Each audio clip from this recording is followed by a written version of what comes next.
All right, well, thanks for joining us this morning. If you are watching this morning before 10:30, then you might need to make a few changes next week. Next week, we are changing our format a little bit, and we will be going live from our service at 10:30. So let me talk to you just a little bit about that and explain to you a few of the changes. First of all, whatever platform you're watching right now, that should be the same way you should be able to view it next week. The only thing that's going to change is if you're watching before 10:30. Because next week we are going to start our live broadcast at 10:30. So from about 10:30 to about 11:15, you'll have to join wherever we are in the service. Once we get to the end of that, then that service will actually be archived and you can go back and you can watch it anytime. So that's our intent. We're going to be doing a couple of things this week. First of all, we're going to be sending out an email with all the details about the different platforms and the different ways. And then one night next week, we haven't decided which night yet, we're going to take, and I'm going to do about a 20-minute live broadcast. And we're going to test everything out, make sure everything works. But in there, I'm going to talk specifically to our online group so that you kind of understand a little bit of what we're doing and why we're doing it and what our limitations are and where we're kind of headed with it in the future. So, again, we're going to test it one night, and it'll be on YouTube and Facebook and Vimeo and our church website. But that will let us know that everything's working well. So at 10:30 next Sunday, all of our video platforms will go live. And then afterwards, they'll be archived so you can watch it anytime after that. So Lord willing, everything's going to go smooth, and that's going to continue to be our format from here on out. We are meeting on Sundays at 10 o'clock here at the church, and encourage you, if you're comfortable out in public now, you've kind of come up with what you're comfortable doing and being in public, we want to encourage you to join us. We are meeting, like I say, at 10 o'clock here at the church. We're asking everyone who comes to basically ask themselves 4 questions. One is, do you feel like you've had a fever or sick along those lines? If so, we're encouraging you to watch online. If you've had a fever of 100.4 or higher in the last 2 weeks, we're asking you to watch online.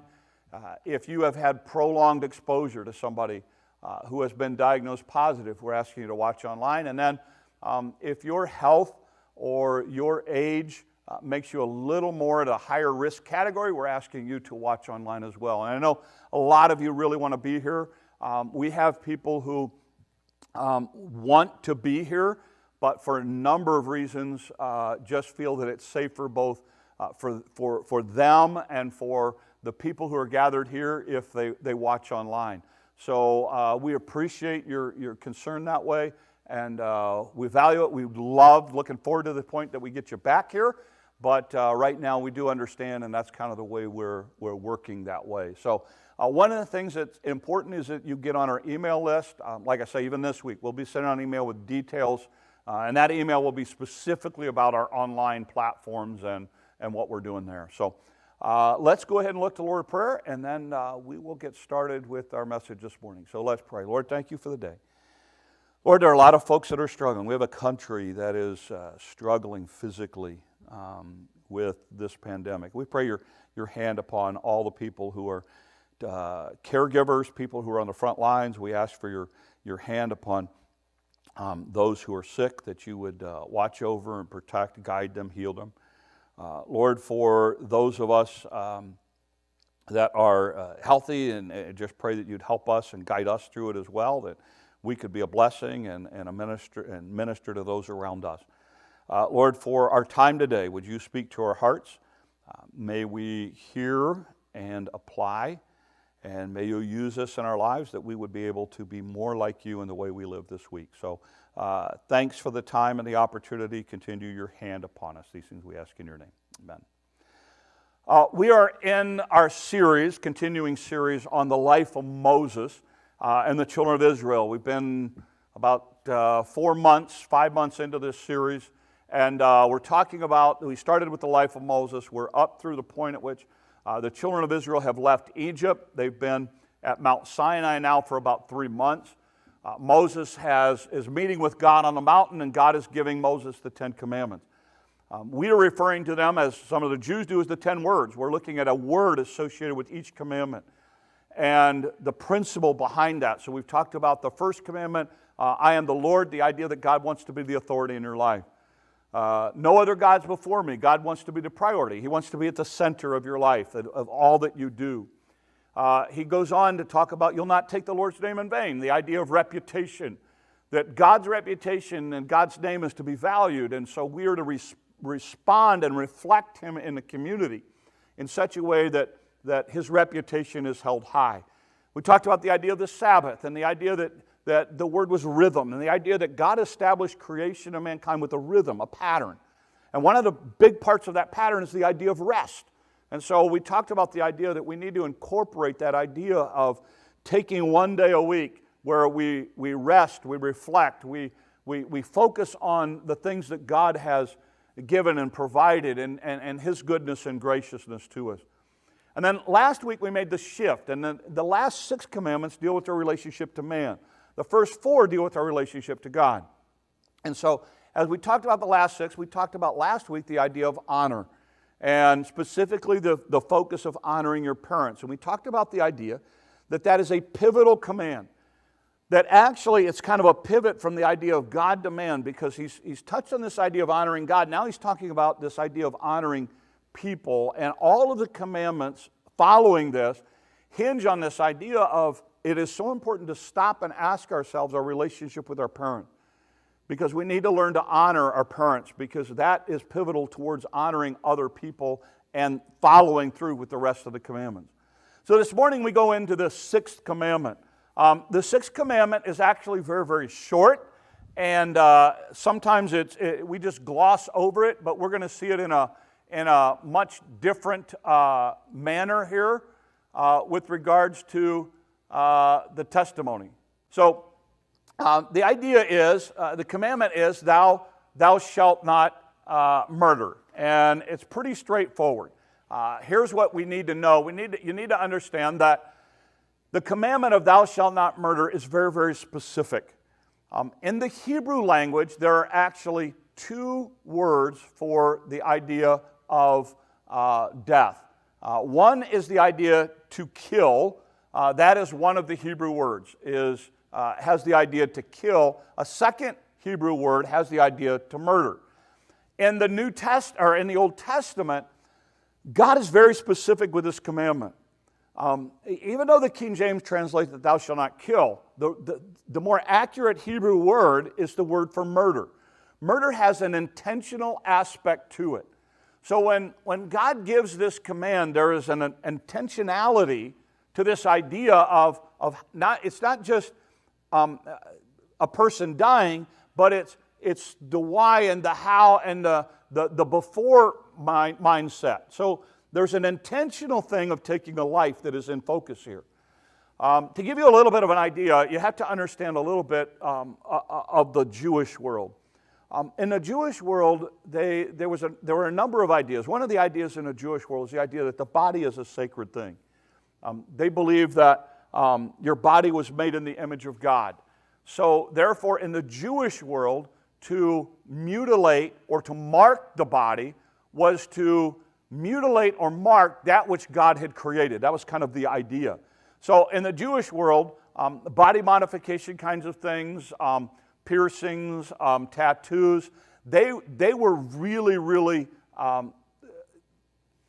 focused on from the perspective of those are things you're not to do to the human body. A lot of it was because in their world, in their culture, idolatry was associated with all of those things. The idea of tattoos, for instance, it's interesting. In some Jewish world, in some Jewish circles, a tattoo body is not allowed to even be buried in a Jewish cemetery. That's how they looked at that concept. With the idea of, and by the way, that has some incredible implications if you think about it, if you know a little bit about Jewish history. Because when we went through the Holocaust, one of the things that they started doing was tattooing Jewish people in the concentration camps with numbers. And it was really, for a Jew, that was a sacred thing to be able to to have that done to a human body. And so the implications, I don't think that's why they did it, but the implications of it had ramifications for the Jewish people.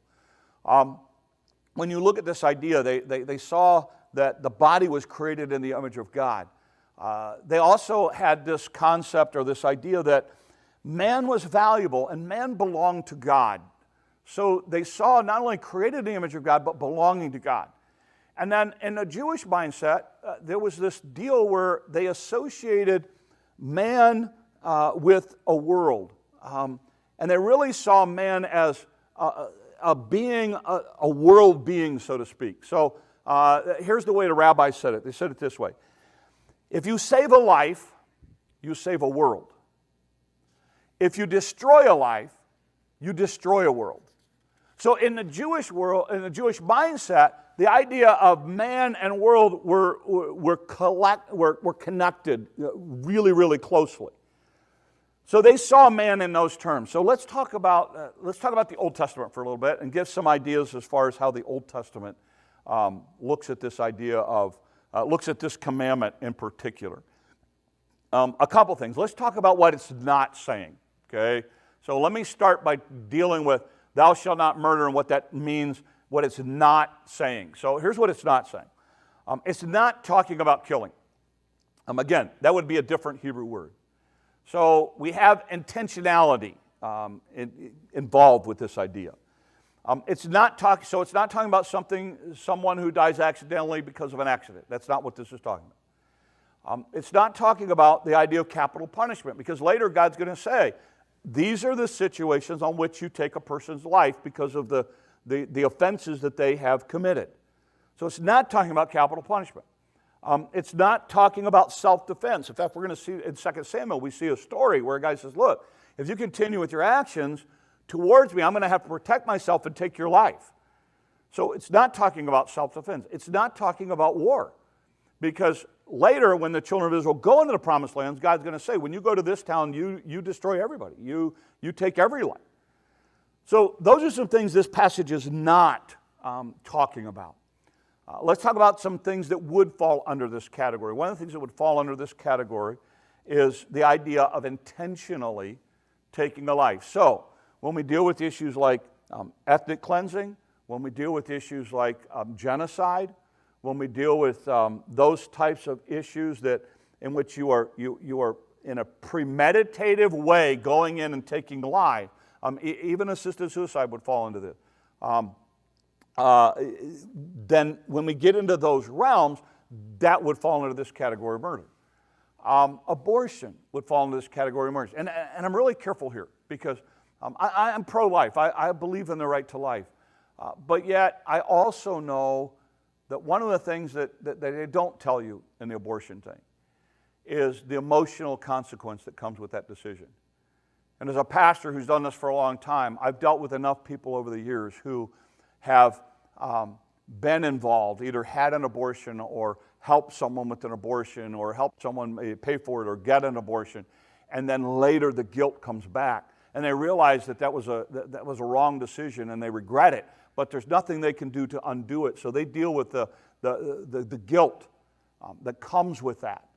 And so as a pastor, I'm dealing with the idea of the mercy and the forgiveness of the grace of God. So when we talk about that, I want to be careful there in not offering the hope and the grace and the forgiveness that comes when we realize that we violated something that was sacred to God. In fact, actually, as we're going to see this morning, murder is something that we're all responsible for and all have hearts that go there very easily. Another issue is this idea of suicide. When someone says, well, I'm going to take my own life, that would, again, there's an intentionality about that act that would fall under this category. The issue of euthanasia, the idea of assisted suicide kind of thing would fall in this category. I deal with this a lot in a rural community where people have worked all their lives and they come to a point where because of their health they can't work anymore. And all of a sudden I hear them say things, well, it's just not worth me living. Or I hear somebody, well, somebody's got to take care of me, I don't want to live. And what I would remind you is that one of the things that makes us human is the idea that we care for the sick, the frail, and the elderly. We care for those who cannot take care of themselves. In the animal kingdom, if something is sick or frail or elderly, the other animals don't take care of it. They leave it. Or it becomes lunch, because in the animal kingdom it's survival of the fittest. But among humankind, that's not the way we respond. We take care of those who can't take care of themselves. You'll probably see this best in the story of Cain and Abel, where he murders his brother. And there's an interesting passage in that, in which the discussion is, God comes to him and he says, "Where's your brother?" And you know the famous line, his brother responds, "Well, am I my brother's keeper?" And what he's saying in that story, what he's conveying is the idea of, look, I'm not responsible for him. He's not my issue. He's not my problem. If you want to know where he is, you go find him. He's not my deal. And this is where we come down to, and this is our word. He has no value that he attributes to his brother's life. So what happens is he's not valuing his brother's life, and he consequently takes his brother's life. And that's at the core of this idea of thou shalt not murder. And that's really the word that we want to talk about, because what's wrapped up in this, and you're going to see this in a minute in the New Testament, what's wrapped up in this whole thing is, how do you value human beings? How do you value another human being as we get into this story? So with that in mind, let's look at some of the New Testament ideas regarding this idea of murder. Matthew chapter 5, verse 21, here's what it says. Now, again, this is part of the Beatitudes. So this is kind of the idea that God's talking about here, and here's what he says. You've heard it said to our people long ago, you must not murder anyone. This is our commandment, 10 Commandments. Anyone who murders another will be judged. But I tell you, if you are angry with a brother or sister, you'll be judged. If you said bad things to a brother or sister, you'll be judged by the council. And if you call someone a fool, you'll be in danger of the fire of hell. Now, he's not saying if you call somebody a fool, you're going to hell. What he's saying is this. He's saying, look, what you need to understand is when you do this, when you speak to a person in anger, when you gossip about somebody, one of the things that you're doing is you are destroying their life with your words. You're destroying their life with your actions, and it will start to destroy you. And so what Jesus teaches as he goes to this is this idea of, look, you have to be very, very careful in how you talk about, how you value, how you respect, how you honor other people. And you're going to see this with Jesus, by the way. Jesus is going to take each one of the commandments, and the Jewish people saw it at this level. And Jesus is going to take it to this level. The Jewish people, when Jesus says, or when the Old Testament says, don't commit adultery, Jewish people looked at it as a physical act of adultery. Jesus takes it to this issue. No, we're going to talk about what you're looking at. When the Bible talks about murder, the Jewish people looked at it as a physical kind of thing. Jesus takes it to this thing. He takes it about, no. I want to talk about how you talk about people, how you see people, how you value people. And so we're going to see this constantly in the life of Christ. And in this commandment, Jesus says, look, the murder commandment is about much more than physically taking a life. It's about anger. It's about gossip. It's about how you talk about other people. Listen to what Shakespeare says. This is actually a paraphrase from something that Shakespeare says, but I think it's so good. He says this: if you steal my purse or your wallet, you're stealing trash, something that really doesn't have a lot of value. But he that fetches me my good name, someone that takes my good name, robs me of that which enriches him and makes me poor indeed. So now he steps back and he says, look, I'm going to talk to you about this idea of, Shakespeare says, look, here's the idea. The idea is, if you really want to hurt me, then you speak poorly of me, or you gossip about me, or you hurt my reputation. You really want to hurt me, that's the way to do it. And that's what Jesus said. That's what Jesus talks about, this idea of, look, you have to be very careful about the way you talk and speak about other people.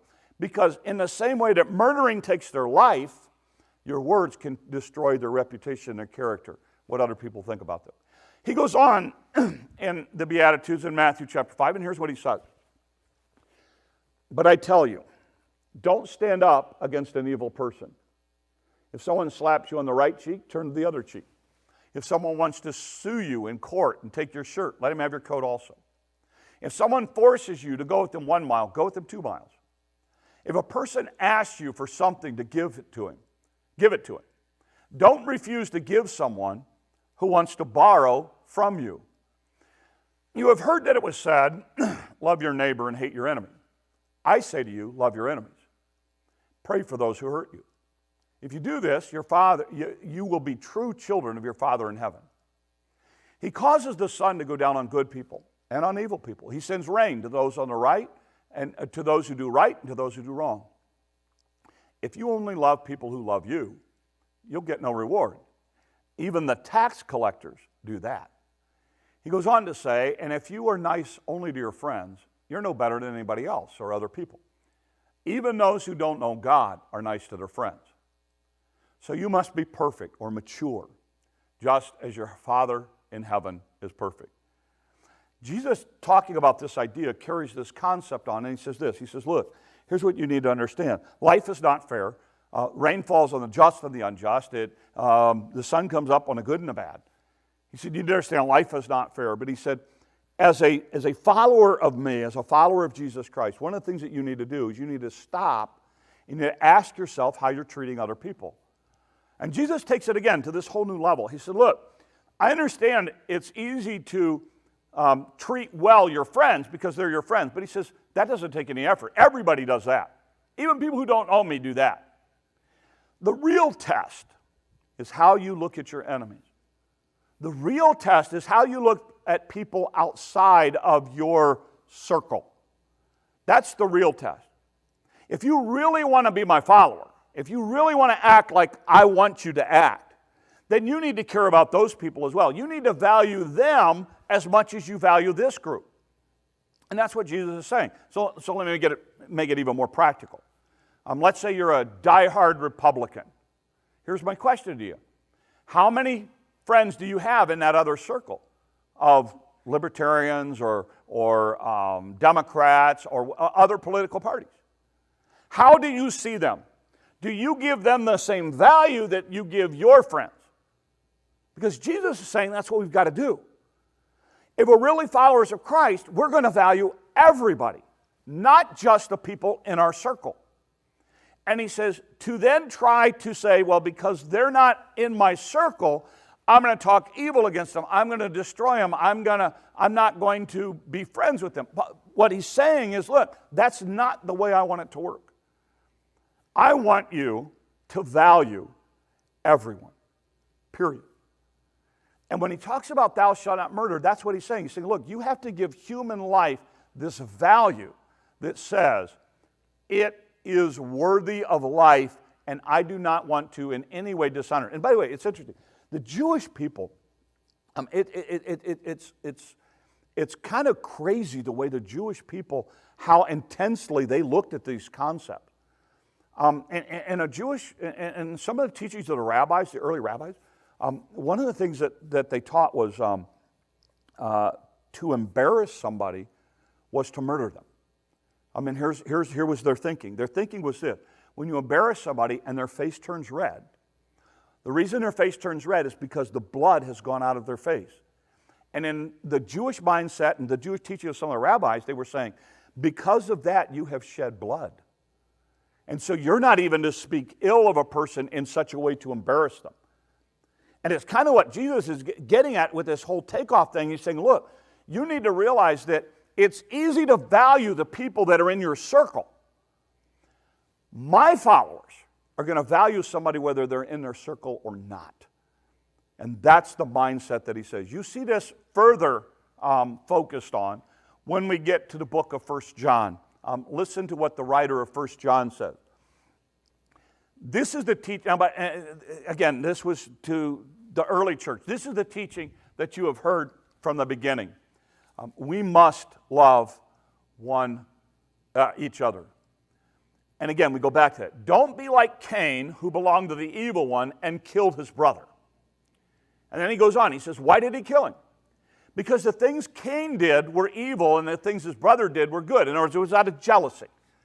He goes on to say this, brothers and sisters, don't be surprised when the people of the world hate you. We know we have left death and have come into life because we love each other. Whoever does not love is still dead. Everyone who hates a brother or sister is a murderer. And you know that no murderers have eternal life in them. That's not the way God's people function. He says, this is how you know what real love is. Jesus gave his life for us. So we should give our lives for our brothers and sisters. Suppose someone has enough to live and sees a brother or sister in need but doesn't help. Then God's love isn't in that person. My children, we should love people not only with words and with talk, but by our actions and our true calling. What the writer here focuses on is this idea of what does it look like?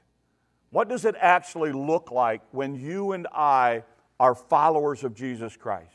When we have God's love that we have accepted and embraced into our own life. And he talks about this is what it looks like. It's that idea of I value somebody else and what they need greater than what my need is. And he lists this out. So let's just talk about a couple of little practical things maybe that will help us this week. This commandment is about how you value other people and the value that you place on them. One of the things that bothers me right now in our culture, one of the things that I'm seeing is this whole Black Lives Matters thing. And first of all, I don't want to minimize what has happened in some situations. But by the same token, I don't want to take some situations and make them problematic of the whole system. What bothers me about the Black Lives Matter movement right now is we have singled out one group. We have said, these lives matter. And I know you're going, well, you're a white guy. It's easy for a white middle-class guy in America to go, all lives matter. But wait a minute. Biblically, this is the whole concept behind thou shalt not murder. Every life matters, period. Every life has value, period. Red, yellow, black, white, everybody. They all matter. Police lives matter. Military lives matter. Men's lives matter. Women's lives. Every life matters. Period. This is the idea. This is the idea behind thou shalt not murder. Every life has value. Jesus died for every life out there. Jesus went to the cross for every life. All lives have a value and matter before God and should matter before us. So the implications of this idea, and this is what he's saying, look, it's easy to love people in your circle, love people outside of your circle. It's easy to love people who like you, but love people who don't like you. It's easy to love people that do what you want them to do, but love people who don't. That's the concept here. Value everyone. So let's talk about it a couple ways. First of all, I think in the physical world, in the physical sense, you have to value the people in your physical world. And you show value physically. This is where the issue of, and by the way, we're seeing this on the increase right now because of this COVID thing. We're seeing domestic abuse on the increase. And just let me say unequivocally, no questions, there's no. The second you physically hit someone out of anger, you have sinned. There is no excuse because what you have done, you have devalued that person as a human being when you have resorted to that. I'm not talking about discipline and love. I'm talking about the idea of you have responded in anger. I'm talking about the idea that you have physically, the minute that you do that, you have devalued them. And it is so important for you to understand this concept that one of the things that this commandment talks about is the idea of keeping people value with your words. Some of you have never physically, intentionally gone out and taken someone's life. But you have, with your words, intentionally destroyed them. You have destroyed their reputation. You have undermined them. You have hurt them, and you've hurt them deeply because of your words. Why? Because you used your words as a weapon. And you used your words to devalue them, to bring them down. Listen to me. The way you talk to your spouse, the way you talk to your children, the way you talk about authorities, coaches, police officers, all of those kinds of things, show what you value. And it is so important for us to understand this. So my challenge to you is to take a step back and ask yourself, okay, again, start with the closest relationship you have. If you're married, we talked last week. What kind of value do you give your parents? You start there. We talked about that last week in the idea of honor. Next, if you're married, what kind of value do you give your wife or your husband? Do you speak highly of them? Or are you always constantly undermining, trying to bring them down, trying to make them feel less valuable in the way you talk to them, in the way you approach them, in the way you respond to them? Or do you give them great value and you speak to them respectfully and in a loving and in a kind way? How do you value that person? With your kids. Again, it's easy to talk about your kids well when they're doing well. I'm talking about when they're not doing well, when they're going against what you say. How do you speak of them then? What kind of value do you place on authority? What kind of value do you give teachers and, police officers, coaches, referees, umpires, people in authority in the lives of your children? What kind of value do you place on it? This is what this concept is talking about. Yes, is it talking about physically murdering? Yeah, but the reality of it is that applies to a very small group of people. The idea of murder in your heart, with anger, with gossip, with talking poorly about somebody who doesn't believe or see the world the way you believe or see the world, that's a different ballgame. And I think if we were honest with ourselves, we would have to step back and say, you know what? There is a little bit of murder in my heart. In the way that I look at things, in the way that I have approached things. You have an obligation. Those of you who are parents and those of you who have family, you have an obligation to provide for your family a safe, protective environment. There's an interesting passage in Deuteronomy. It talks about this idea. It says that you're responsible to put a parapet around your home. Now, that doesn't mean anything to us because we don't live in the East, but what would happen is a lot of times the rooftops of a house were places people went in the evening. Less buggy, cooler up there. You could, a better breeze than down in the house. So Deuteronomy says, look, if you've got a rooftop that you're using, it's your responsibility to put a parapet or a fence around it so people don't fall off your roof. And the idea is this. The idea is you value the people in your home to the point that you protect them and you create for them a safe, healthy environment. And that's what I would say. One of the ways that we do it as a parent or as a grandparent is to create that kind of environment. I have a grandson right now who we knew it was going to happen a couple weeks ago because he was really, really close. Well, he has started to crawl. And what he has found is that there is a lot to explore once you can start moving. And so now my kids are frantically going around as he gets into stuff, protecting him from hurting himself. Why?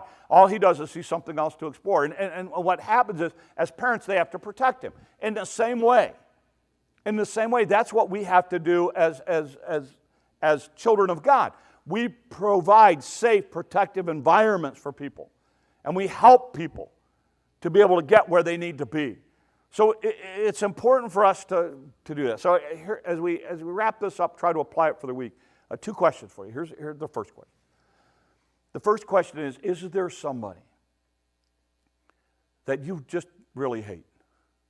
And by that I mean, I'm not talking about somebody who you just don't spend time with or you just don't click like they click or you had a riff and things aren't like they used to be. That's what I'm talking about. I'm talking about somebody you hate. Somebody you actually sit back and go, you know what? I hope something bad happens to them.